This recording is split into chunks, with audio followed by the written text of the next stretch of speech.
Well,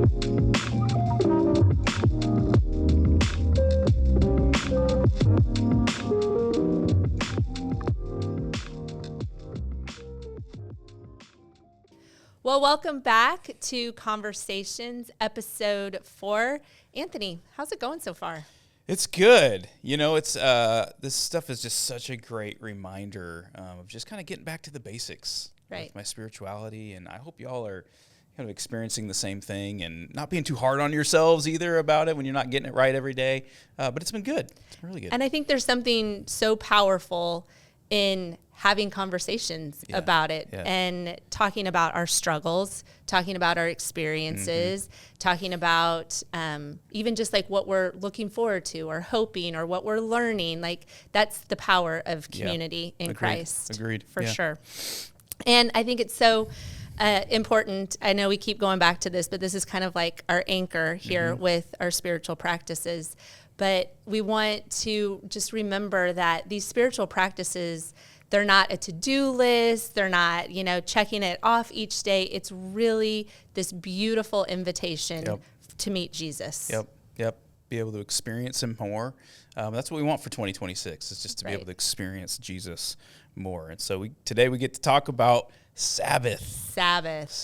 And this is one of those that we've experienced in my household. My wife and I have practiced it on and off at times. I remember in 2020, right before COVID hit, we were really practicing Sabbath on Saturdays, and it was a really, really neat time. We just to really shut off, and even the kids sort of enjoyed it a little bit, not always, but it was a really neat time, and it has had different forms at different times. But how about you, Liz? How have you experienced it? Right. Well, and I think working in church, a lot of Sundays are not a day of rest for us, No, for sure. And so I think it does take some more, not maybe more intentionality, but I do have to think through the week and our family and with teenagers and sports and school and all of that. I mean, you can make excuses all day long, right? And legitimate ones because life is full and life is busy. Like you said, different seasons of life. But I have found, that those Saturdays are just so special when we can, even if it's not the full day, but just come together as a family, slow down. Maybe that's the thing. We'll talk about it more, but slowing down. So we want you guys to talk about Sabbath. And then once you guys have a few moments, we'll give you 5 minutes or so to talk about it around your groups. We'll come back and give some biblical grounding to it. What does it actually mean to Sabbath? But you guys take some time in this moment to talk about Sabbath.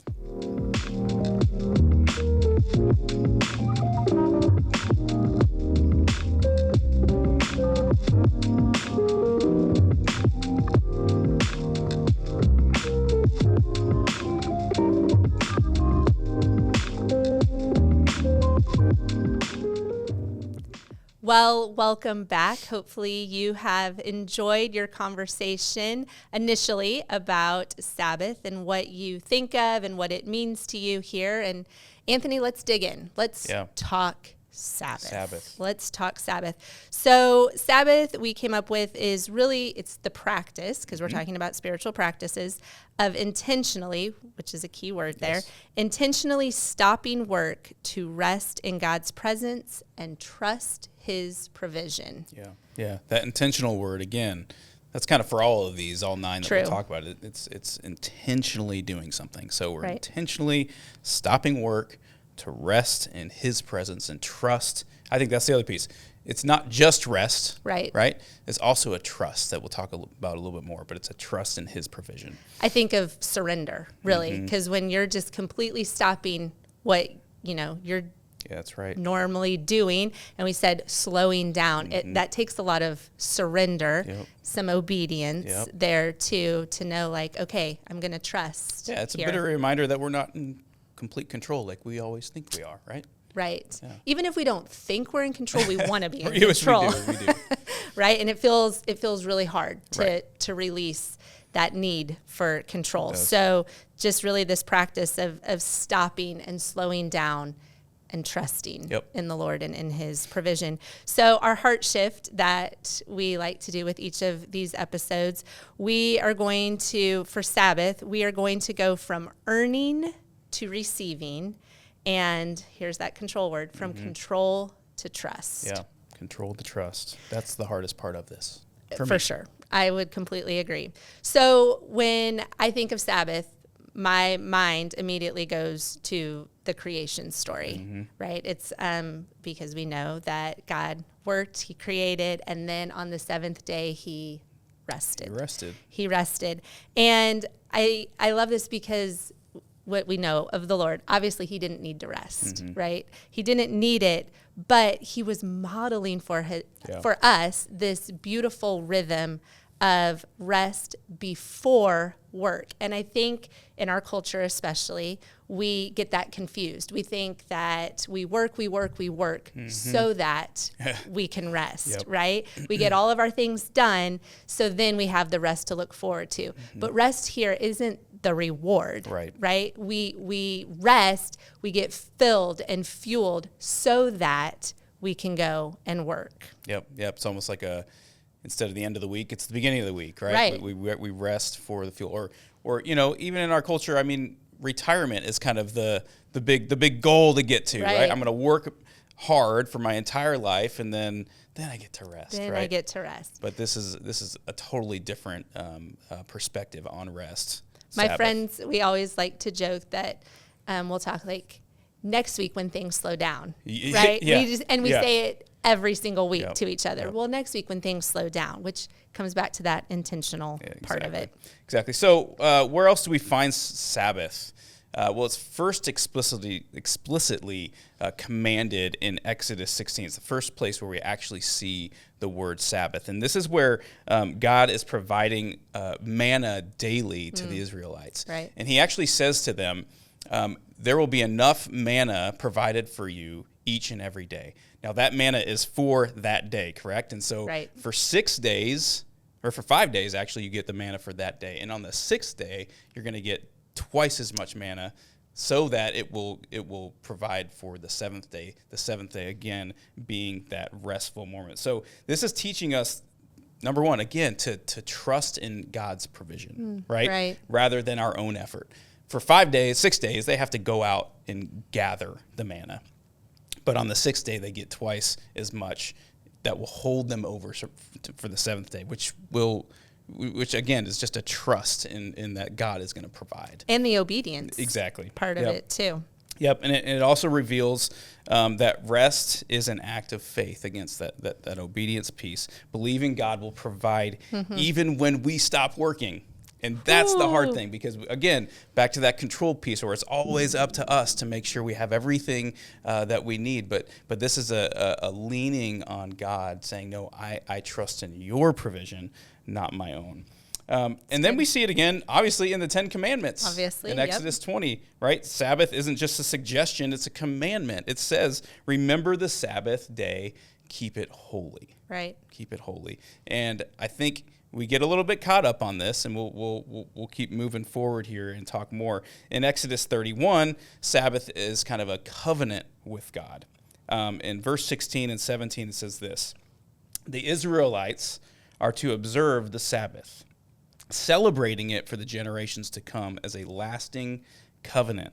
It will be a sign between me and the Israelites forever. For in 6 days the Lord made, again, back to that creation piece that you talked about, for in 6 days the Lord made the heavens and the earth, and on the seventh day he rested and was refreshed. So this declares that Sabbath is a lasting sign of covenant between God and Israel. It marks them as people who belong to him and follow his ways. And also, it functions as a covenant marker, reminding that Israel, they find their identity in God. It's rooted there. It's not rooted in their work. It's not rooted in their family. It's rooted in God and his creative power and redeeming care in their life.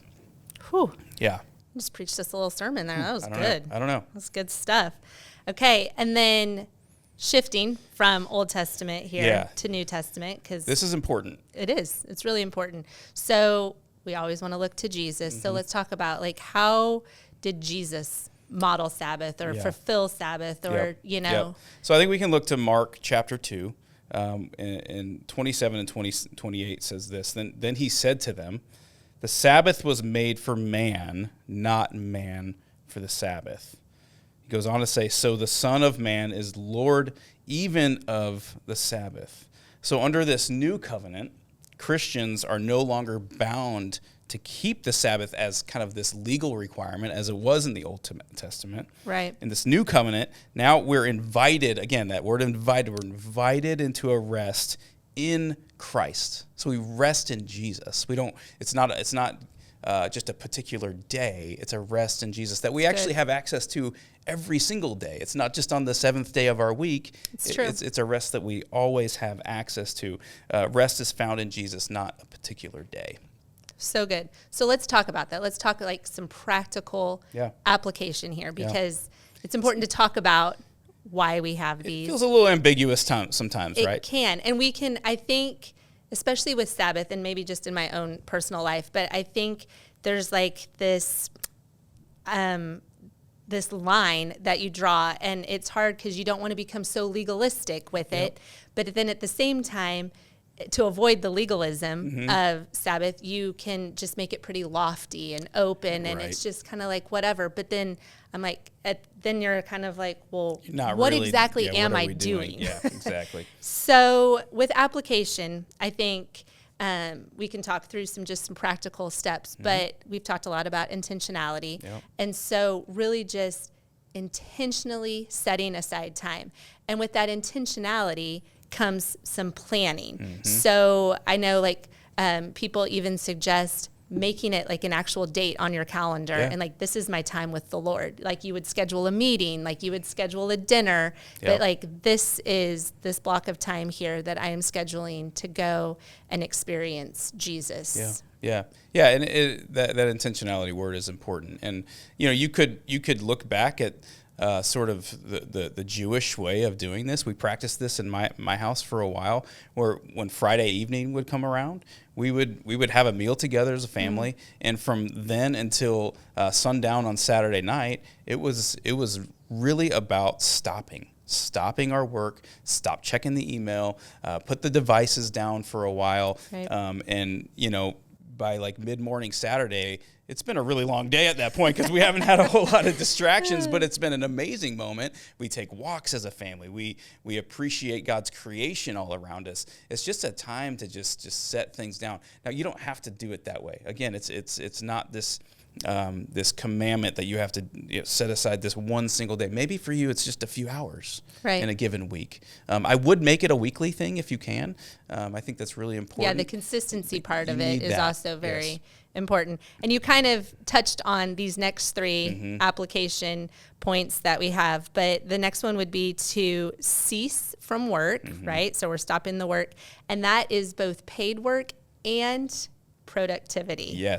And man, it's hard sometimes when you feel like you're just not getting stuff done. That's right. There's always laundry to do in my house. I don't know about you, but always laundry. Yes. Always. But when your kids get old enough, they do their own laundry. Super helpful. Can't wait for that. Super helpful. But I love this question I found that we can ask ourselves with that.